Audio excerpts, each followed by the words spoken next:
Kalidinaali Wamala awadde ekyalo kwazaalibwa ekirabo ky'eddwaliro eriri ku mutendera ogwa Center for eddwaliro liteereddwa ku kyalo Kamaggwa Kalisizo mu disitulikiti y'Ekyotera.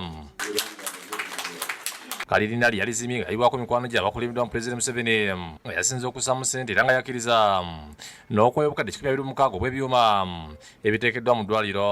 Eddwamu bimazeewo miliyoni 25 ekyo nze mbadde nkikolako era Pulezidenti Museveni yazituwadde nga byavudde mu Joint Medical Stores. Ku mukolo guno Kalidinaali tabaddeewo era nga Pulezidenti Museveni akikiddwa omumyuka we Jessica Lupungu n'asiimye Kalidinaali olw'okufaayo ku nkulaakulana ey'ekitundu n'agamba nti eddwaliro lyakutumbula ebyobulamu. The focus of the Uganda government since 1986 has been to ensure that the people of Uganda are healthy and engaged by improving access to maternal health services.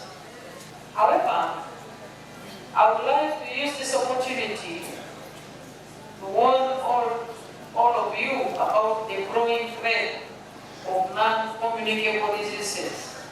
These diseases are caused by inactivity coupled with overeating. Pulezidenti yebaza Kalidinaali olw'okwagira enteekateeka za gavumenti ez'okulaakulanya ebitundu n'asuubiza okwongera okumuwagira b'abantu b'e Kamaggwa nga bukulembeddwamu Charles Kirubi n'abalaza essanyu olw'eddwaliro lye bafunye.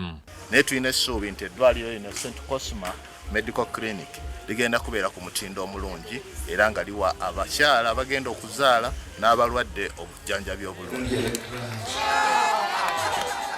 Download the app on App Store or Google Play Store now. Vision Digital Experience, the future of media.